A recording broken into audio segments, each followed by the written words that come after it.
Jill, tell me when it's okay to start. Okay, it's just still doing the Zoom thing.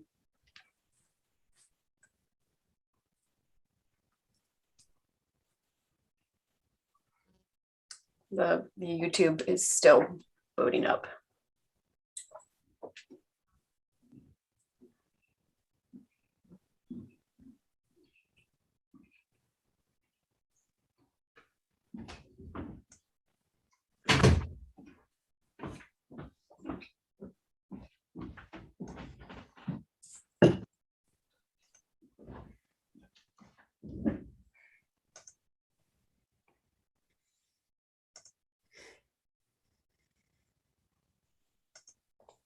Okay, I've got 15 panelists in our meeting. I've got 2 attendees that I believe Leslie can see for our attendance. So we're good to go, Nancy. Okay. My name is Nancy Moore. I'm Vice Chair of the Missoula Redevelopment Agency. I'll be chairing this meeting. Carl England, our chairperson, is out of town and will not be attending. So our first order of business, I'm calling the meeting to order, and then we have introductions. Would the board members please introduce themselves? Melanie Brock, board. Ruth Reinking, board. Asha Jones, board. And staff members, please. Ellen Buchanan, staff. Todd Gass, MRA staff. Jill Dunn, Leslie staff. Pugh. Go ahead, Leslie. Leslie Pugh, MRA staff. Annette Marcia, so MRA staff. And people who are associated with the project on the agenda. Erin Pahan with CPDI with the city. John Adams, also at CPDI with the city. Cody Swartz with Voith Engineering, consultant for Bruno Freya and Clancy Kank on the 2052 or on the 1600 Otis project. Okay. And then you said we have 2 other participants. Bruno Freya, I'm here with Cody. Okay, and you're on for the Otis project. Yes. Okay. And I don't believe that Clancy was going to make it today, so it's just Bruno and myself. All right. And is there anyone else? I've got 2 attendees from the public, David Erickson and Jane Van Fossen. And I think we got everybody. Okay. Thank you. Just making a note. All right. Approval of minutes is the next item on the agenda. We have the minutes for the meeting of July 15, 2021. Are there additions or corrections to the minutes? Is there a motion for approval? This is Ruth. I'll move to approve. Is there I'll second it. Okay, it's moved and seconded for approval. All those in favor say aye. Aye. And then on to public comments and announcements. Are there any public comments or announcements relating to non-agenda items? Hearing none, we'll move on to our action items. We're going to change the agenda just a bit to move Bridge Apartments acquisition and due diligence to the first item of business so that Aaron PN can participate in that discussion. Ellen, that's your memorandum. Do you want to start that off, please? Yes, I'll start off with a grand experiment to see if I can actually share my screen. Did that share or not? Do you see a graphic? Yeah, I see a map. Yes. Map with the red outline of the area. All right, that's a first. Photo. Okay. Thank you. So the request that's in front of you today is to facilitate the city's efforts in acquiring the Bridge Apartments on West Broadway. These units were built 20 some years ago using almost entirely, I think, public funds, one component of which was TIF funding. They've been operated by Western Montana Mental Health for several decades. They are serving low-income tenants. They are what we consider permanently affordable housing, or have been up until now. And I believe that some or all of the tenants have some degree of needs that beyond just the fact that the properties are serving low-income tenants. Western Montana, as you are no doubt aware, several months ago decided to divest themselves of some of their real estate, feeling that being a landlord was not the core of their mission, and they really needed to focus on the social services delivery that is the core of their mission. And so this was one of two properties that they decided to divest themselves of and sell on the public market. This one on West Broadway has 20 units in it. There was a smaller property on South 3rd Street, I believe, with 3 or 4 or 5 units, I'm not sure. City made an effort to buy this property so that we could guarantee that it would continue to serve that population that it was originally built to serve.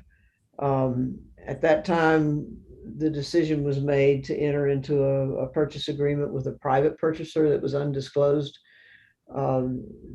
They did their due diligence, did not move forward with this purchase. So the property became available once again with very, very short timelines within which to respond and do the legwork that needs to be done in order to make a purchase of this nature. We've been down this road on a couple of other purchases that MRA facilitated, and none with this kind of time frame, but where TIF funding was used to pay for those due diligence needs that have to be met in order to make a sound decision about whether or not to purchase. So the property is located, as is shown on the map on your screen, at the corner of Burton and West Broadway. It's in Urban Renewal District 2. It is strategically located in terms of, redevelopment that we're starting to see happen in that area. And in fact, we're, of course, in the midst of a West Broadway master plan from California Street West to Russell, which is a stone's throw from this piece of property. And it is, as I mentioned in the memo, it is the city's desire that we purchase this property using TIF funding. So we're here today to ask that the board approve an amount to cover due diligence costs. We've put it in here at $25,000. We think it's considerably less than that, but there may in fact be some environmental considerations or other investigations that we need to do that we have not covered to date. So I increased the ask from what has been identified today as what the city's obligated to. We did something similar to this when we bought the MRL property on Johnson Street, you might recall. I've got Aaron Payan is here really to give you more of the social context of this. But, before turning it over to her to talk about that, I will say the purchase price is $2,195,000. There is a deposit of earnest money into an escrow account of $25,000, which I think goes hard in about a week or better. And just to kind of put this in the context of the larger city picture and strategic goals, I, in the memo, have addressed the strategic plan goals that we believe this purchase meets of the cities. In that the first goal in the city's strategic plan is safety and wellness, and makes reference to providing life-saving services for Missoula's vulnerable populations. We believe with the current housing situation, should this housing no longer be available to the current tenants, some or all of them would probably be in a position of not being able to find a home within their means or with the service delivery that they have come to expect here.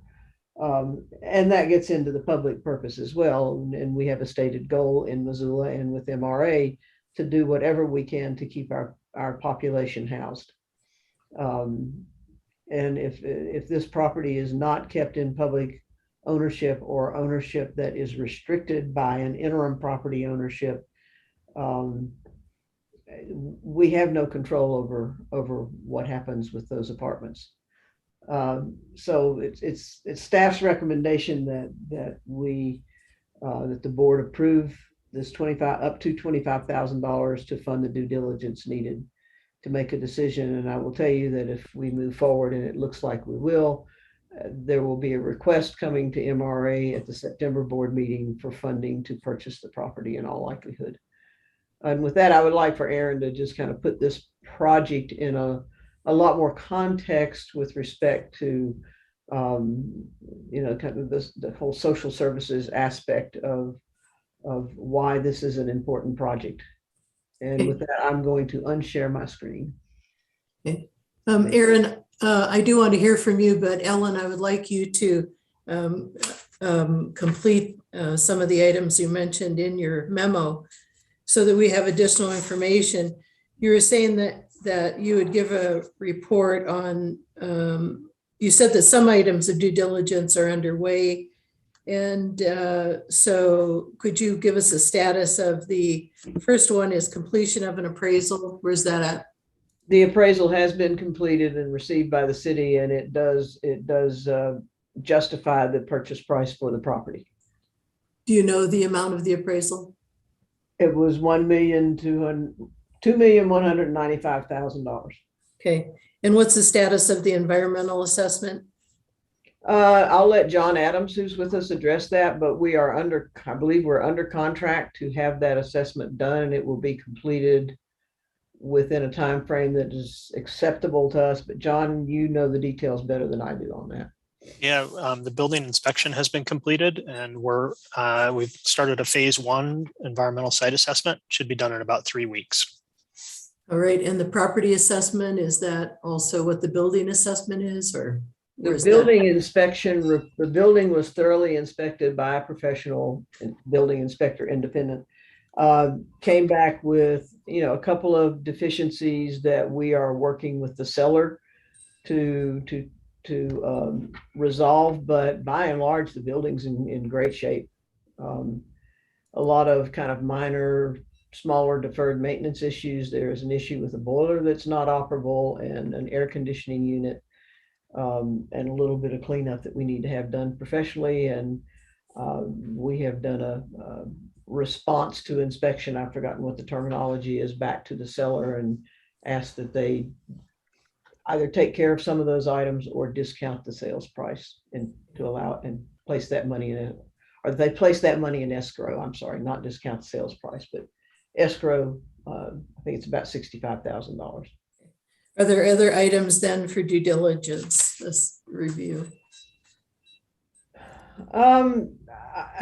Not that we know of today, but this is a very quickly moving target, and something could come up that we need outside help with. Thus, Right. The other item then that's still open in your memo was the feasibility of dedicating this property in perpetuity to the low income, to its low income purposes. What's the status of that? I'll let Erin address that in her remarks because she's the pro. Okay. But it's certainly doable. All right, Erin. Thank you. Good afternoon, Erin Pahan with Community Planning, Development, and Innovation with the City of Missoula. We have spent a good deal of time working to better understand these homes, both in their affordability status and in terms of the residents and the folks that call the Bridge home today. As Ellen pointed out, there are individuals living at the Bridge today who are accessing supportive programming from Western Montana Mental Health Center. That comes for many in the form of case management or their PACT team, which is a team of professionals working with folks experiencing mental health symptomology to provide a whole host of services from counseling, case management, medication management. There are also some individuals there that receive very light touch service or receive no service at all, and have been long-term tenants and are very stable in that tenancy. Important part to note is that all of those services will carry on. They aren't tied to the ownership of Western Montana Mental Health Center of that facility, that these are services available to folks living throughout the community. And so there will be no disruption in supportive programming or care for these individuals with the sale of the building to the city, or with any downstream change in ownership. Those services will carry on. And so we do plan to continue to work with Western to make sure that that happens seamlessly and that folks feel stable with that transition. They have all the information that they need, and there are no unnecessary concerns there. In terms of long-term affordability, that's a wonderful question. The city has several mechanisms at our disposal to do that, whether that's a deed restriction directly on the property, but we are working with our city attorney's office to determine what the best fit tool is in that scenario. But we do that every day here in terms of different types of projects that we fund with community development block grant funding or home funding, of placing those long-term affordability restrictions on a property, which ensures that it's used for the stated intent, which is permanently affordable housing. That's very clear about what that definition is. And so that we know we aren't, with this additional investment, the second investment, that we are protecting that investment and protecting this asset for the community for decades and decades to come. We're also working with the Missoula Housing Authority. Ellen mentioned that these individuals living at the bridge are at high risk for eviction should this fall into market rate ownership, and she's absolutely right. The average rent at the bridge is about $404 or $450 for a one-bedroom apartment. That is 50% what the current market rate is for a one-bedroom apartment in Missoula. Many of these individuals are on fixed income, whether that be Social Security income or Social Security disability income. It would not allow them to pay a higher rent. Only 3 of the 20 tenants today have housing vouchers. The rest are paying that $450 out of pocket. And so we're also working with the Missoula Housing Authority to pair the remaining 17 tenants with housing vouchers, which will bring their rental liability down even further for them, allowing them a better ability to pay for food and medication and healthcare and all the other things that they have to pay for. That provides much better stability for those tenants. And it also provides much better stability, financial stability for the project by bringing in that federal resource to help subsidize those rents. And so we're working actively with the Housing Authority on that piece as well. And did you have other comments that Ellen said about the context, or did you cover that in what you said? I'm happy to answer any additional questions folks might have, but I think that's the gist of it. Okay. Questions from board members?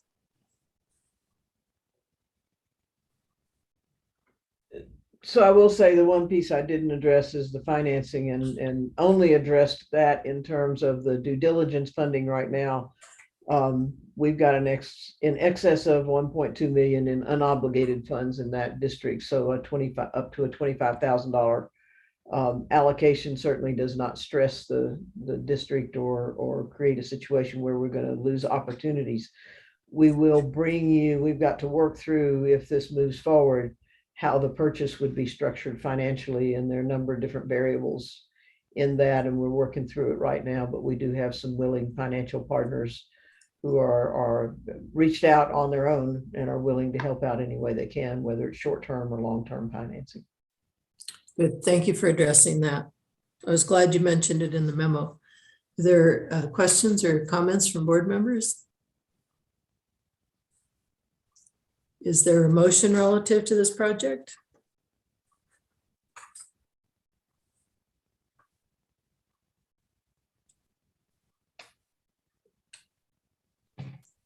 Here, I got it now. Okay. Thank you.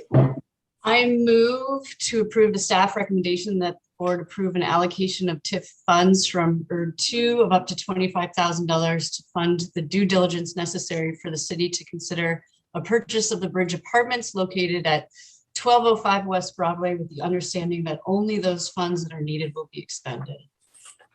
Is there a second? I'll second. Is there further discussion from the board? Jill, do we have any attendees who have comments? Yes, 1 second. Looks like David has a question. I'm allowing David to talk. David Erickson? Yeah, Ellen, I was just wondering if you have any idea how much TIF money was used in the construction of the building. You know, I can find that out for you, David. I do not have that on the tip of my tongue. Okay, thank you. Sure. Shoot me an email. All right. Or I'll forget. Yep, no problem. Okay. Ellen, regarding the Affordable Housing Trust Fund, does this count as a contribution to that fund from MRA, or how would that be handled? I think well, a lot of it's going to depend on what the ultimate disposition of this property is. If we're simply a pass-through and well, let me back up. The thinking on the part of the administration has been that with respect to this transaction, if we convey this property to another owner / operator who complies with our goals here, whatever funds come back to the city would come back to Urban Renewal District 2 because of the magnitude and the nature of the projects that we want to accomplish in the next 9 years. If there's a gap between what we pay for and what we sell it for, then I think that would be considered a contribution to the trust fund. We don't seem to have any shortage of money that we are contributing to affordable housing, so I don't think we're going to come up short. I agree with that. Yeah. Are there other comments then? It's been moved and seconded then that.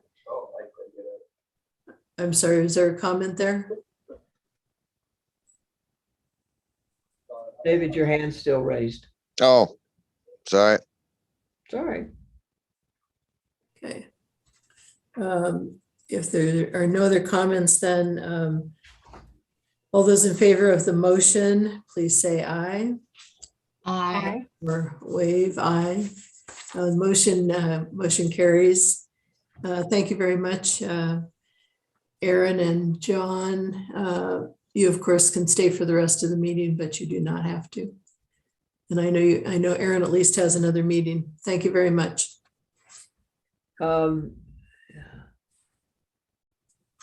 Annette, we're looking at your Post-it notes. Which is maybe Annette is getting ready for the next item on the agenda, which is Montana Rail Link, the property remediation plan. Annette, that's your project. Yes, that is my project. And somehow it appears that my camera has been reversed. There you are. Oh, Oh, there I am. there you are. Okay.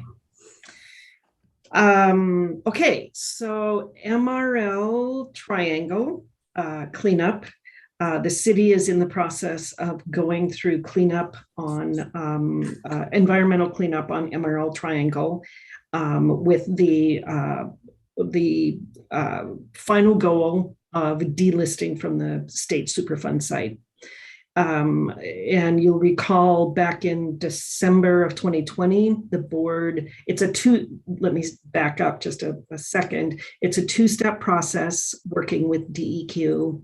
The first step is an environmental assessment report, which is a really detailed report that really identifies what contaminants are out there. And then when that's clearly identified, Then the second process is the remediation plan, which essentially is the final plan of here's what we're going to do, and the construction, if you will, the cleanup activities, and then it finalizes with delisting from the Superfund site. So the environmental assessment plan has been completed and submitted to DEQ for final approval. DEQ has been an integral partner with the team. WGM was the consultant that was leading the environmental assessment. And I'll let John Adams speak a little bit more to what was identified as contaminants, but it is not a significant amount of contamination that needs to be cleaned up. So we're now heading into the remediation plan process. John's department has secured federal funding, brownfields grant for the cleanup activity, the remediation plan, and the final delisting. And that comes with a 17% local match. And we're asking for TIF funds for that local match. And so, John, I'm going to turn it over to you for any details that I might have left out, and then we can open it up for discussion. Thank you. I think you covered it admirably. One clarification is that we haven't submitted the draft yet. I think we're going to do that on Monday. We had some DEQ scheduling things that made that a little bit smarter. And I just want to remind people that the overarching goal is to be able to add to our housing stock on the north end of MRL Triangle. And you can't spend federal funding or in good conscience put people to live on a state Superfund site. So delisting is important. And the good news is that we have found very little of concern in the environmental assessment. I've got it open on my desktop right now. It's 2,040 pages, so it's taken a while to get here. But really, we believe that the most important thing to be done is not actually state Superfund regulated, it's the asbestos abatement in the structures. And the asbestos in those structures is not friable, so it doesn't present a current health threat, but it's something we're going to need to address in order to demolish the buildings. Other than that, we're going to have to talk with DEQ because there are a couple things in the soil that they may or may not be worried about. We think they're not problematic, but we'll have to discuss it with them. And that's kind of the next part of the process. Thank you. So are there additional comments or questions about the remediation plan? I will note that this district, of course, does have adequate funds to fund this request. Questions or comments from the board? Melanie. Is this the last in this puzzle of this grander scheme for this area? Will there be another parcel that will need environmental assessment as well? Or will we now know everything that's under the soil in that whole section? Yeah, we think that we know everything we need to know now. This is up to DEQ to approve. So we'll submit the draft to them and they may request additional information, but we think we know everything that is needed, and DEQ has worked really collaboratively with us along the way. So we don't think that there will be surprises or things that they haven't already conveyed to us. So hopefully the outcome of this that we intend and believe will happen is delisting. That we're going to be able to get it removed from the state Superfund list and proceed with whatever we want to do appropriately at the site. Fabulous. Thank you for your work on it. Tasha? What is next? Assuming that happens, what is next? The next step is we're going to sit down and put together RFP to engage developers and do a master planning process. So do a master planning process, engage developers. That, as you recall, that area, what had been the Sheck building was used for emergency shelter in the winter. And it potentially could be used again this season. I think that's still a little bit up in the air. But on this end, beginning to put in place the master planning process and engage developers so that when that, we're ready to go for development as soon as it's delisted and no longer needed for emergency shelter. I think just to add to that, and John, correct me if I'm wrong, but once DEQ approves the cleanup plan, then what we have to do is we have to clean the property up, and we know what we have to do that. So at that point, once we get approval of the plan and know that we're on the path to being able to redevelop this, we could go ahead and start that public process pretty quickly. And the cleanup could be going on simultaneously with the public process, and at some point simultaneously with deconstruction of those buildings, because I seriously doubt the neighborhood's going to come and say, you can't tear down these buildings, they're historic. So, I think this is the linchpin that lets us start moving forward with real redevelopment. Right. Are there other comments or questions? Ruth? Yes. Excuse me, John, you said that DEQ may have some other questions about this package that you're submitting. If that's the case, should we expect an additional funding request to answer those questions? No, I think that if DEQ asks for additional substantial work, I think that we can find a different way to cover it, either as part of this cleanup process. It may be so closely integrated with cleanup that we can simply integrate it into this current grant, or there's one other option that we could look at. So I don't really, hopefully that won't be an issue, but even if it is, I don't see a way that we would come back to MRA, although I guess things are always unpredictable and I don't want to make a promise I can't keep, but I don't anticipate that at all. Understood. So then Annette or Ellen, we can expect further requests for deconstruction or the master plan and the cleanup. Am I correct about that? Well, you're matching, this is the match for the actual funding that will clean it up. Right? Correct. Okay, so this is the cleanup. We put this behind us. So then there's the request for the deconstruction, et cetera, is potentially yet to come. The master planning effort and the getting the site cleared and ready for construction and development. Yes, that is a future request. I'm looking forward to it.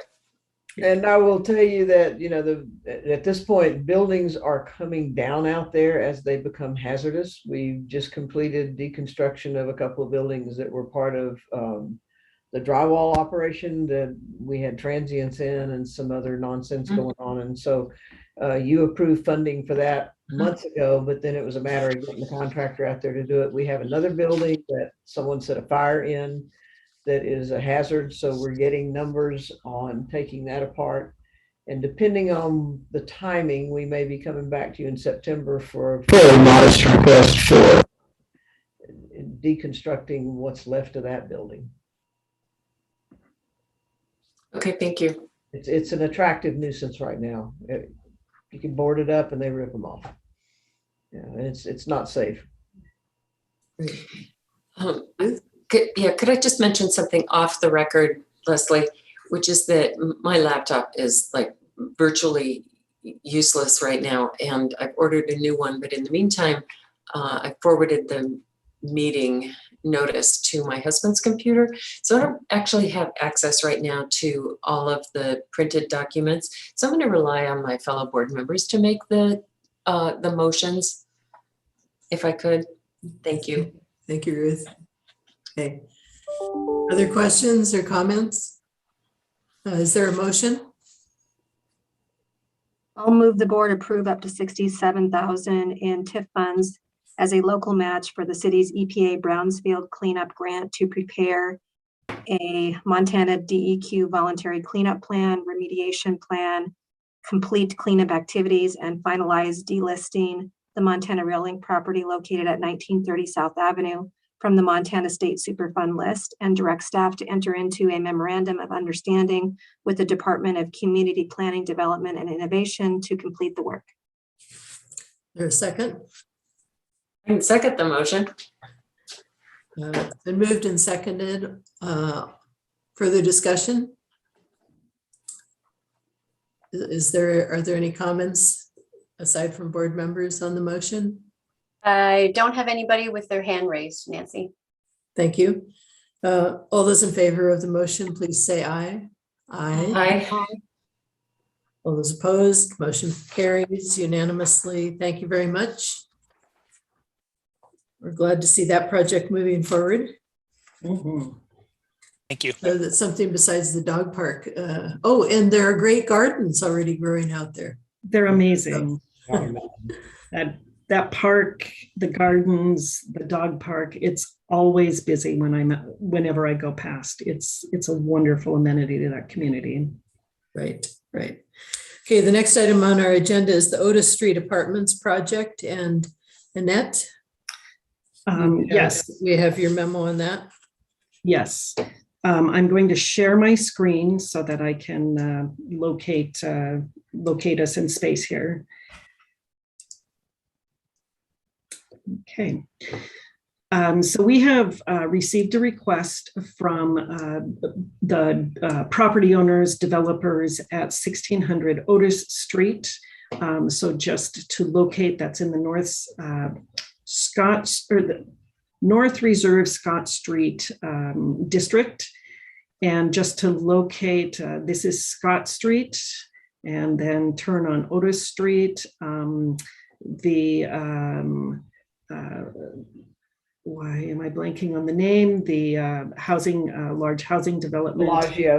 Bellagio housing development is occurring right here. This is, I believe, Riverside or Riverstone Apartments existing. So the site that we're looking at is in this red square.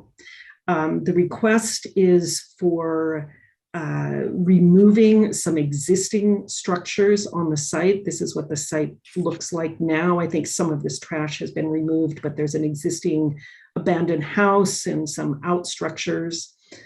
So to remove, do demolition / deconstruction on this, and then to extend, let me just scroll through, to extend Otis Street to the, right now Otis Street stops is in a gravel cul-de-sac in front of the Riverstone Apartments over here.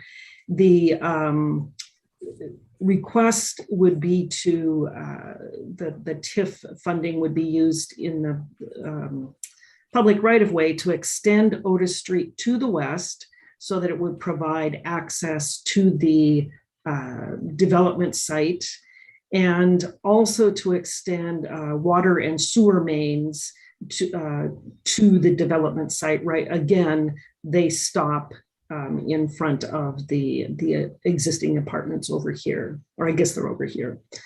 But there was some discussion as to whether we would make connection all the way through, but I think that there's not enough development at this point to warrant that, but the extending the road to provide access to the Otis Street Apartments then just provides access to continue doing that as development occurs to the west, and likewise extending the utilities, the public utilities for that. This is a graphic of what the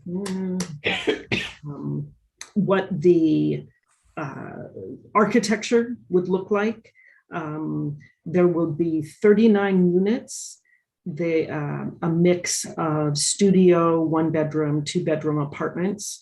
And the developers have developed a number of properties throughout the community, and their goal is to provide workforce housing. So this is not high-end housing. This is not designated affordable housing. This is housing that's in that sort of missing middle that we've really been searching for in this community.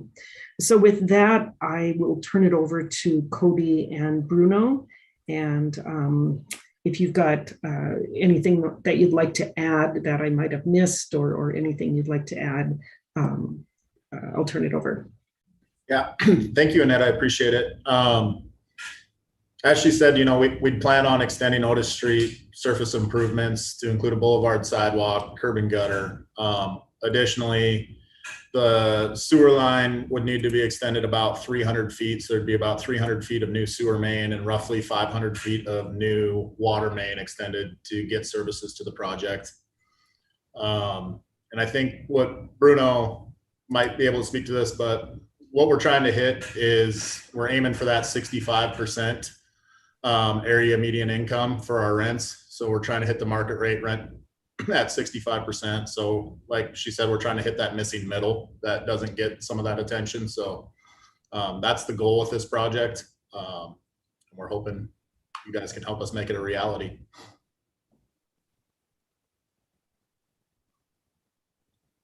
Are there other comments? Questions? Tasha.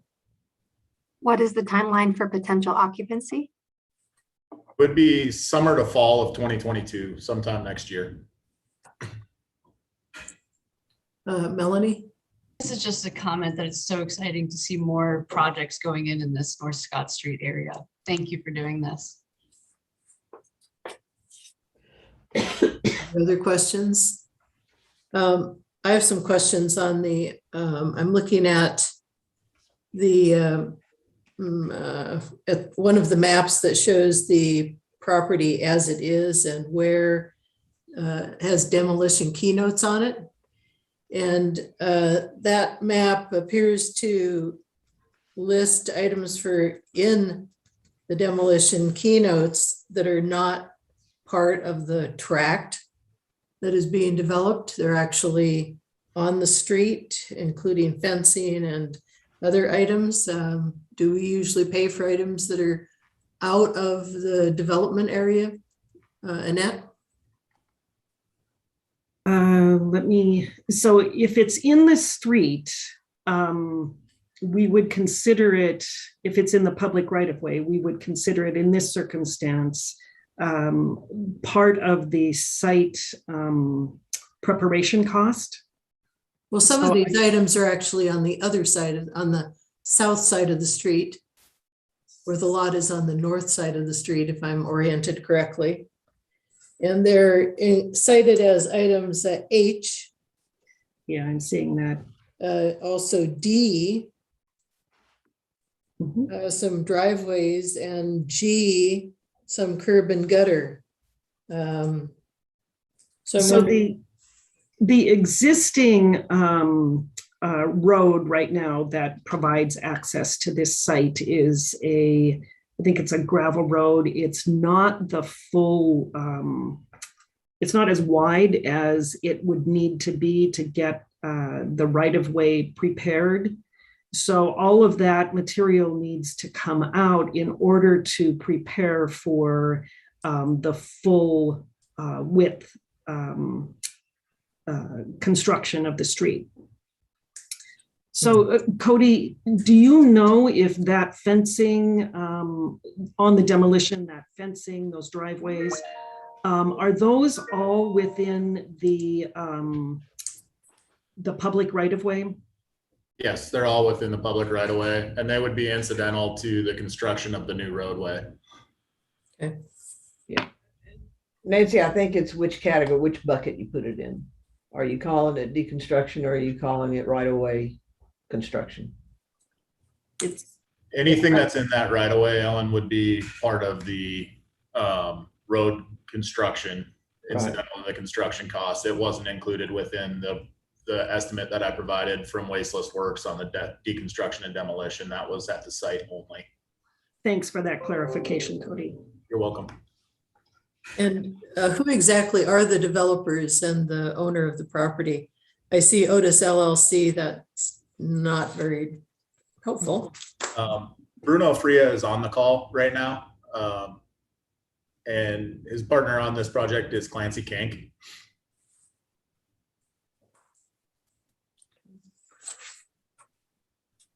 And they've also developed, and who's the contractor? The contractor will be Tollefson Construction. I'm sorry, would you say that again? Yep, Tollefson, Tollefson. Great, okay. Just curious.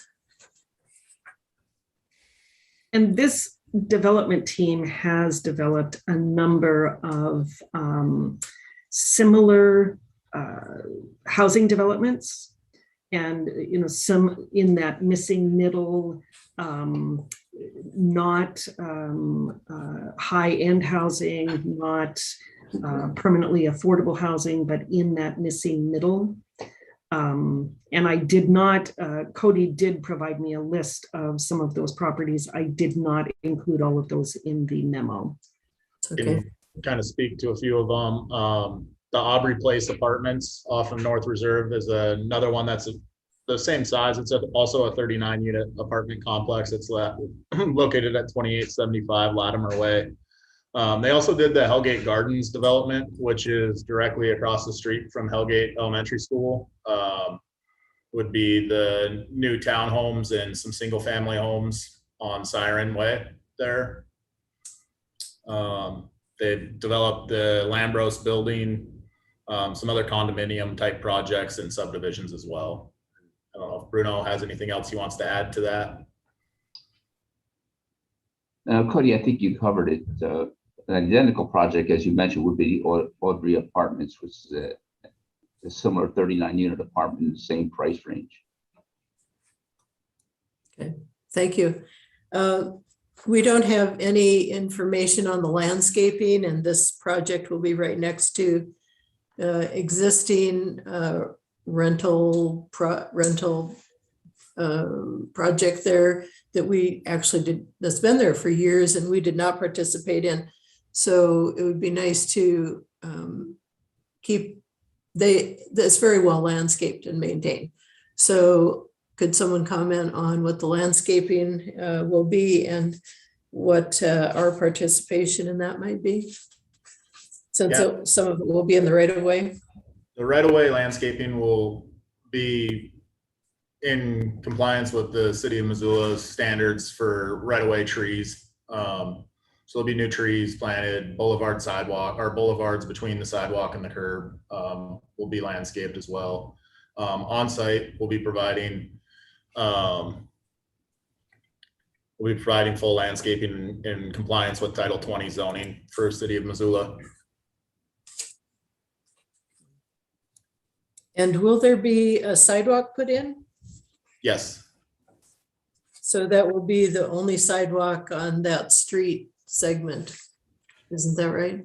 There is sidewalk on the north side of Otis Street in front of the existing apartment building. And the intention is to extend that to the west in the same manner. So there's the boulevard between the sidewalk and the street. Okay, thank you. All right, are there additional questions? Oh, I guess I just have one more on the 65% market rate. Is that, we have a lot of different projects that are called workforce housing, and because there are so many different projects, I'm not sure how this 65% market value fits in there. Annette, maybe you can tell me, or maybe Cody or Bruno have a comment on that. Cody, I'm gonna maybe bounce that to you. With regard to 65% of affordable housing is typically, I'm not an expert on this, but that often would fall, it's about 65% of the average median income. So I guess that's a little different than market rate. That's correct. Yeah, can I jump in here real quick? Sure. We're mixing terms here. If Yeah. if you're dealing with income qualified housing, you have a percentage of AMI, which is area median income. Housing Authority, for instance, addresses the very low income, which may be 40% or 20% of AMI. The stuff Homeward does is typically around 60, maybe 80% of AMI. And then workforce housing is considered up to 125% of AMI. That's not income qualified housing, but that's the housing that our service workers, if you will, can afford to live in. I don't know that we're in a position, Bruno probably could tell you what 65% of market rate represents in the way of a rent. And we could back into what are the HUD standards for the various 125 of AMI, 80% of AMI, 60, et cetera. But it's apples and oranges, but they have to come together at some point. What dollar figure does 65% of the market rate represent? On the market rents, we have three items within this project: the studio, Right. 1 bedroom and 2 bedroom. We're looking at on the studio $750. We're looking at on the 1 bedrooms right around $900, and on the 2 bedrooms right around $1,100.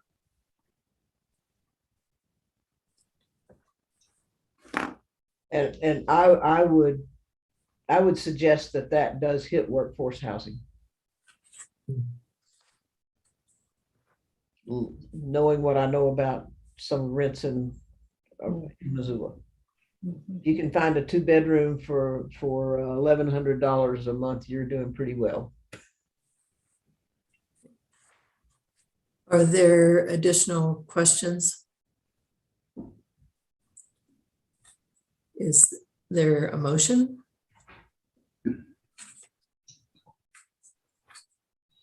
I'll move the board approve the request from Otis LLC in the amount of $315,100 for demolition, deconstruction, curb gutter, street sidewalk construction, water and sewer main extensions, and landscaping within the public right-of-way, contingent upon all relevant permit approvals, with reimbursement for eligible costs upon receipt of proof of payment and lien waivers, and authorize the board chair to sign the development agreement. Is there a second? I'll second it. Is there further discussion? Jill, is there any discussion? I see no hands raised. Nope, I don't see any hands raised Okay. from the public. Okay. All those in favor of the motion, please say aye. Aye. Aye. Opposed? I heard all ayes. Motion passes. Thank you very much. Thank you. Thank This you all will for your be, time. this will be a drastic improvement of what is there right now. Thank you. Thank Thank you. you. And the folks associated with the Otis project are willing to stay, but you do not need to stay for the meeting, for the rest of the meeting. The next item on our agenda then is Annette, surprise, on street tree planting. Yes. It's Request to issue a bid. Yes. So this is a request to the board for entering or going forward with an RFP process to solicit bids for a tree planting project that would be associated with the sidewalk project that Todd has been working on for this construction season. We've found that when we have a significant number of trees, it's actually, we get better control and better attention from the landscape contractor if we bid directly just for that project. So just for tree planting. If we keep it in the sidewalk project, then the contract is held by the general contractor. The landscaper is subcontracted. They don't, there's just not a lot of follow-up.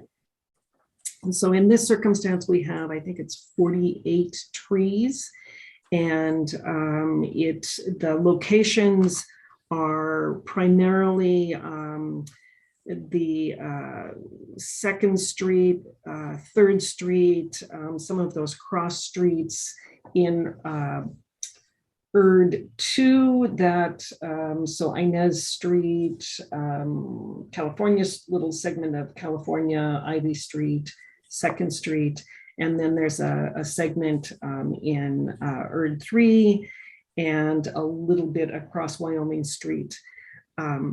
So this is a request to go out with the, because the money has not been obligated to go out with an RFP, and then we would come back with the successful bidder and ask for approval for that contract.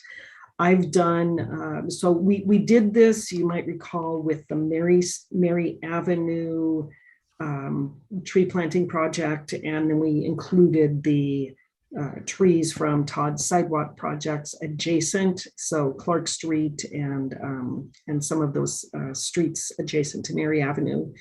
That was about 67 trees, and the low successful bid for that was right around $70,000. We required a 2-year maintenance period, and we're just coming to the end of that. We're trying to get neighbors to take some ownership in taking care of those trees, just having come off of a super hot summer. So this project of maybe fewer trees, we're in a different bidding environment. I ran some quick numbers and estimate that it could be anywhere between $70,000 and $100,000 bid on this project. I think 100,000 would be high, but we would request a 2-year maintenance period and warranty period on this project as well, so that could influence a little bit. Right. Questions for Annette? Discussion? Motion?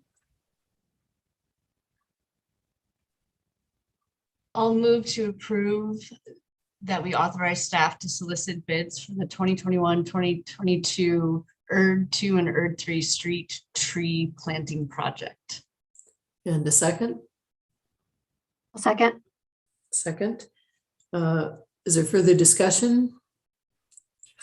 I can't see the entire attendance, so I don't know if there are any hands up. Jill, are there any? I don't see anybody with their hand up, Nancy. Okay. All those in favor of the motion, please say aye. Aye. I Okay. Motion carries. More trees. We like that. Thank you very much.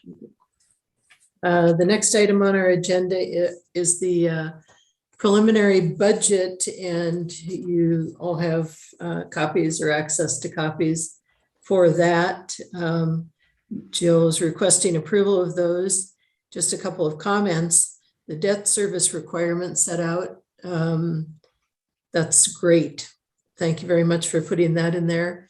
And as an additional separate chart, maybe organized by districts, Jill, I don't think this would be too hard to do, but to just make a chart listing the MRA contributions to the Affordable Housing Trust Fund. Maybe Sure. just as a separate page. Yep, Okay. can do that. Comments by board members? I can present a little bit on these, Nancy, if you'd like, if the board would like. Please, yeah. Please do. So the most important thing about this presentation of our budget, and I just for the purpose of all the public that may be listening in or the attendees in the meeting, the MRA budget is one of those that's a little bit different than the overall city budget, whereas, you know, we are constantly closing out projects, invoices are coming in, or the request for the approved TIF grant comes in. So things are moving a lot at the end of the year. And in order to have a real accurate picture of what we're looking at going into the next fiscal year, I'm constantly, reconciling those requests for reimbursements, et cetera. And also, as you know, that our TIF funding comes in two large transfers from the county when taxes are due. So tax increment financing is not a tax, but we get an increment of the taxes that are paid from the properties in those districts. And the majority of those funds come to us in December and in June. So in June, there's a infusion of funds that then go into our collecting accounts for our debt service. 5 out of the 6 urban renewal districts have debt instruments. And so those funds go into a clearing account and get transferred into the debt service sinking funds. And then any excess is then moved into the development. So all those things are kind of in motion. I try to provide you as many updates as I possibly can in a short time frame. What we usually end up doing is presenting a preliminary budget that just assumes last year's increment values, since we don't have the taxable values from the state of Montana at the time this preliminary budget is presented to the board. So you adopted that preliminary budget a couple meetings ago, and then I've just kind of provided you updates. I'm bringing you another one for adoption, and because this one does include the FY22 taxable values from the state of Montana. Because the mill levies from the taxing jurisdictions in Missoula, and there are 7 taxing jurisdictions, those have to be set by those individual taxing jurisdictions. And those are usually not done until late September.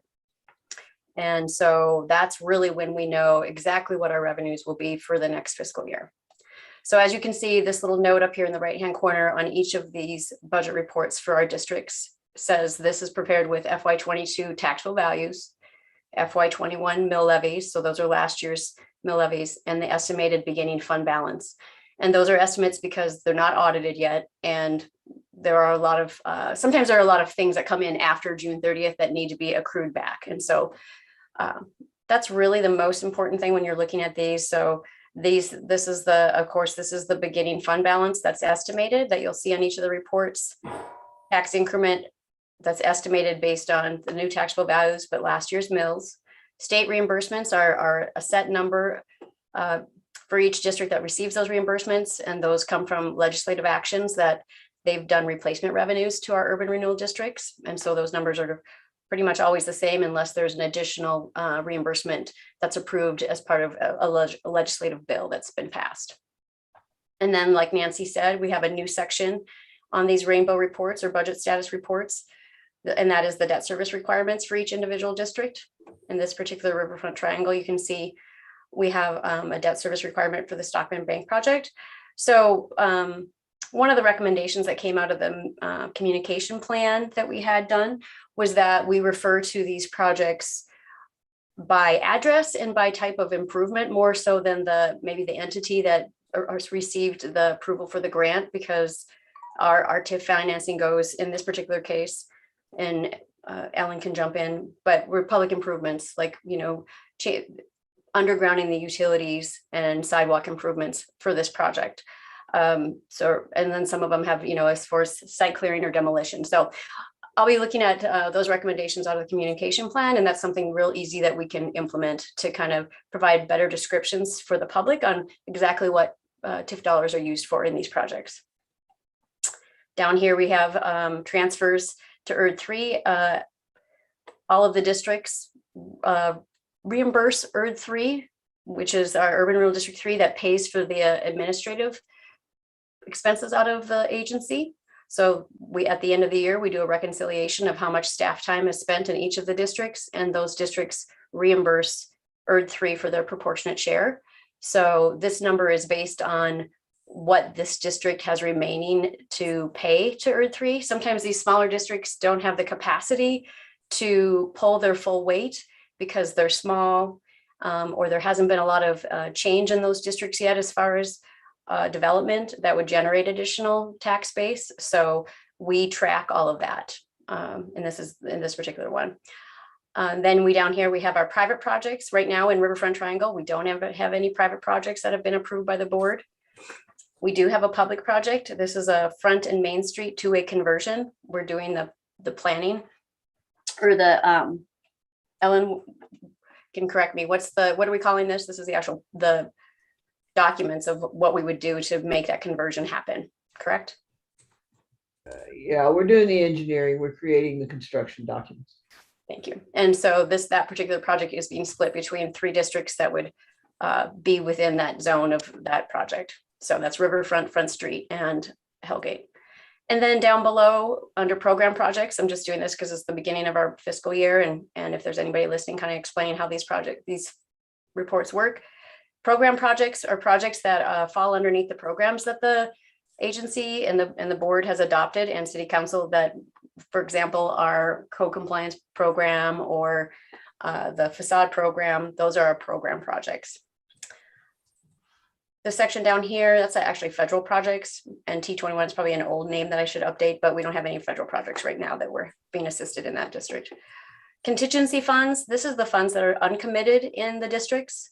And a lot of times we can divide them up into different categories, but ultimately they kind of fall under public works. And as soon as a project is approved by the board, that number changes and it gets lowered, and that amount goes up above under where the appropriate category for projects that are approved by the board. Then the summary for each district is at the bottom. Current fund balance is reconciled on a monthly basis with actual cash on hand at the city. And usually the contingency number is highlighted in yellow just to make it easier to find. Some of them get quite complicated. I'm happy to answer any questions, but that's essentially, and these, I do want to add one more thing. So not only are these financial reports a part of the monthly board meeting agenda, they're linked off the agenda, but they are also on our website under our records page. So if you go to the website, you click on records, you can scroll down to financial reports and they are there also. And so it's essentially every month you can see what the board action has been, or where we are with whether the project has been closed out. The adjusted number, some of these might be estimates that come in if it's a staff generated project under this first column, FY22 budget. For example, our sidewalk projects might have an estimate of what we think, but when we actually take that project out to bid and a contractor is selected, then that number is changed under the adjusted column. And then of course, if it's committed, then obviously if a development agreement is in place, that project is committed. This column to date is what we've expended or what we have received in revenue to date. And then of course, your remaining column. Over here, it describes whether or not that project is ongoing or it's been closed out or completed. Thanks. That's all I have. Are there questions for Jill? Seeing none, is there a motion for approval of the preliminary fiscal year 22 preliminary budget?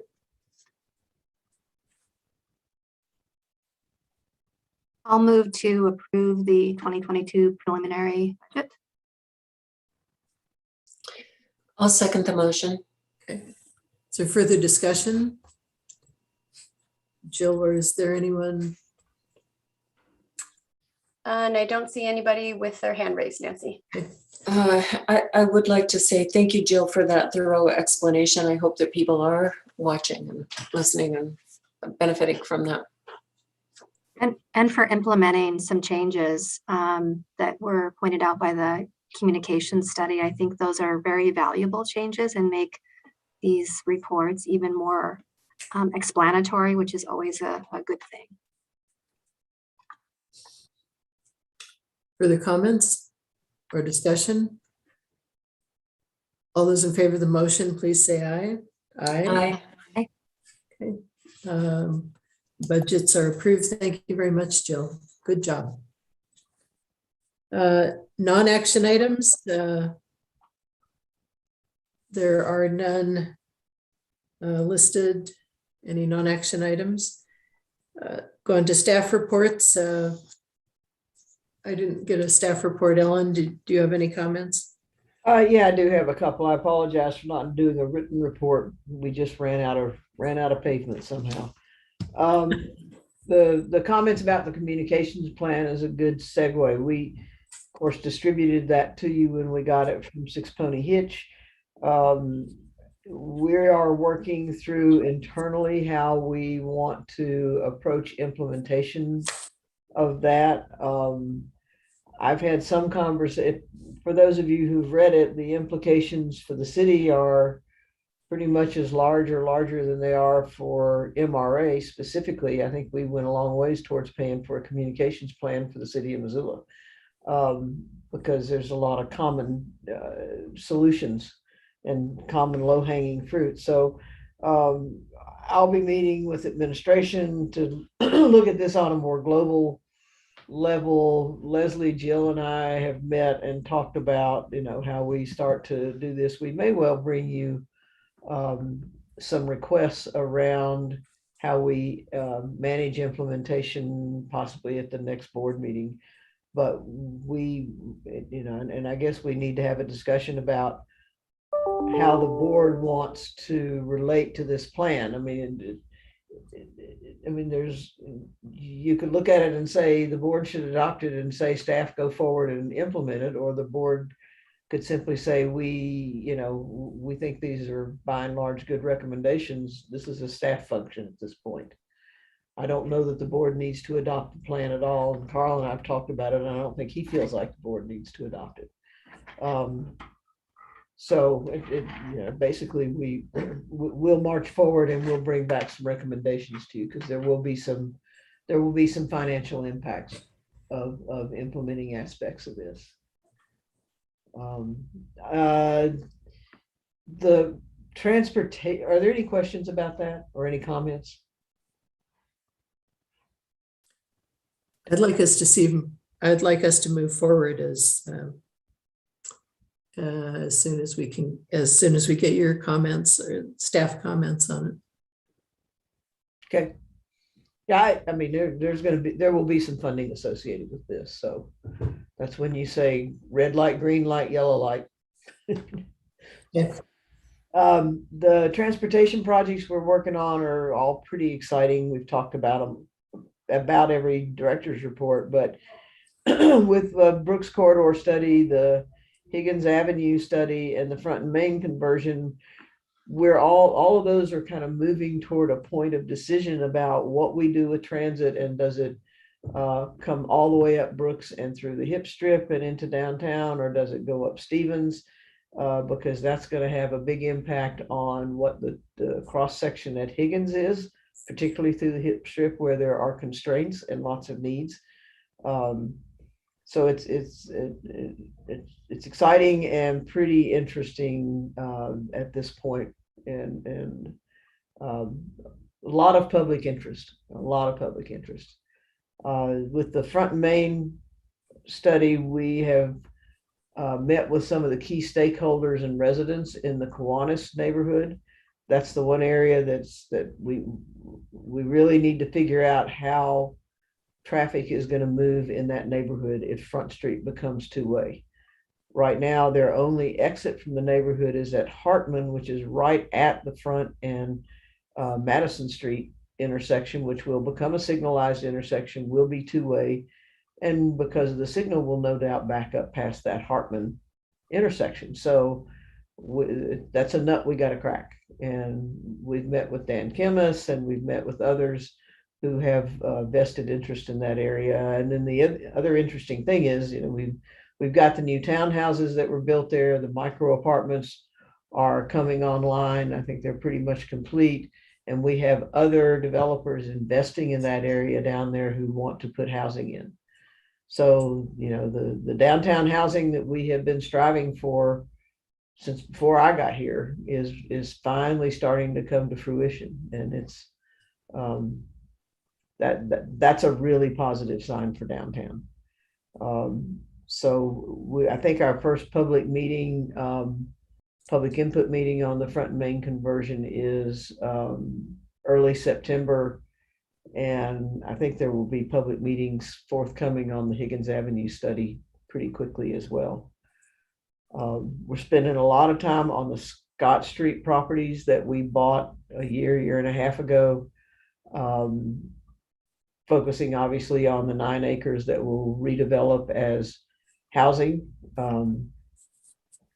we're learning a lot about what developers deal with as they try to develop properties within a regulatory framework, and how wonderful ideas can become challenging once you start applying rules and regulations.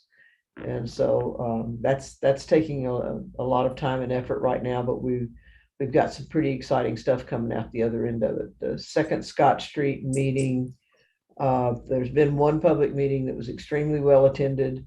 The second one is going to be virtual because we're under different circumstances now than we were when we had the first one.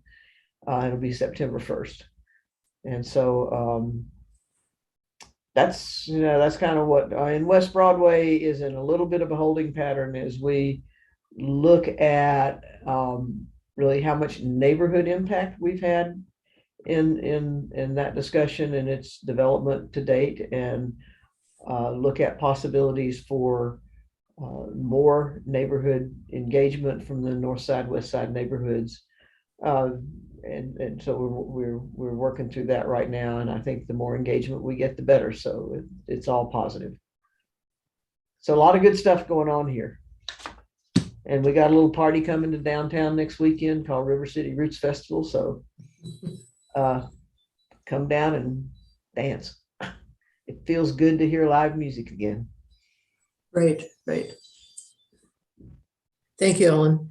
Would you please be sure that the board members get notice of the September 1st meeting on Scott Street? Yes, ma'am. Thank you. Can I ask a question? Melanie? Thank you. Ellen, there was an announcement about that ditch purchasing happening around Jacobs Island. Does that affect the progress in a positive way of that West Broadway plan? Or is that all part of it?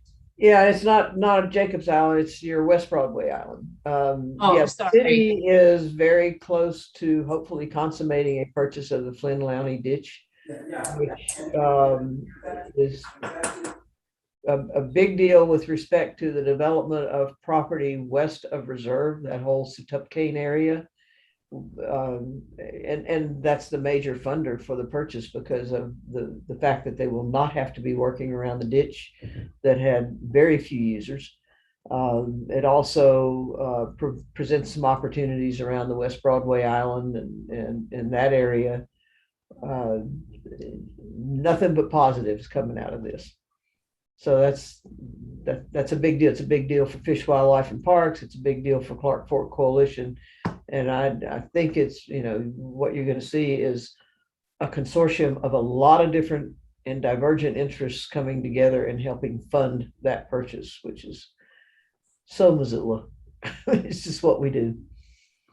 So yeah, thanks for bringing that up. The other thing that I guess I would be remiss if I didn't bring up is that the Midtown Association is working diligently on putting together funding for a Midtown master plan, patterned very much after the downtown master plan process, where a lot of the funding is going to come from private sector and the folks who are invested in that area. Our own Mel Brock is doing a fantastic job of fundraising for that. In the employee of the Midtown Association, I guess, right now. And MRA is represented on the steering committee. I think the goal may be to come to MRA for an ask at the September board meeting, much like we supported the downtown master plan. This is something that was recommended, the solidification of an association and further master planning process are some of the things that came out of that original ULI study that MRA funded in 2002 or 2003. So a lot of things coming to fruition as Midtown matures and really moves into that tertiary market and headed towards secondary. We hope that this really is an area that's going to help solve our housing problems as well. But we have some urban and environmental changes, and not environmental remediation, but just making that an environment that people want to live in and work in and shop in and not just drive through. So we're well on our way to getting that done.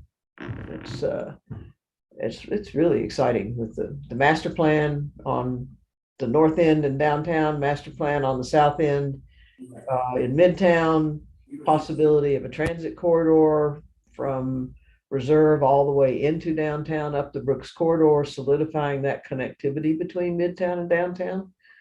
Whether it's up Stevens or Brooks Higgins, it's all good stuff. And MRA is right in the middle of it. Thank you. Any other discussion or questions for Ellen? Thank you for the report. Fiscal year budget status reports. Jill, do you have any comments on those? Are there any? The only comment I have on those is that, again, as I've reported before, this is a report for June that I will keep bringing you monthly because, as expenses come in that were, incurred in the prior fiscal year prior to June 30th, then they get accrued back to that fiscal year. So as we see changes, which, that affects our ending fund balance, which then again gets carried over to the beginning fund balance of the next fiscal year. So just including them for your information in case you, in your reference, and for the public's information and reference to go back and take a look of kind of how that prior fiscal year is shaking out. Happy to answer any questions. Questions for Jill? Hearing none, thank you very much. And staff activity reports. Surprising to see we've gone from October to July. Such a fast time period. Other comments on the activity reports, staff activities? Or no committee reports? Are there any other items to come before the meeting? Just one quick comment. We got our certified taxable values on time in the beginning of this month. And as we anticipated and hoped, we did see the fruits of our investments in these urban renewal districts in the form of new increment being created through our investments.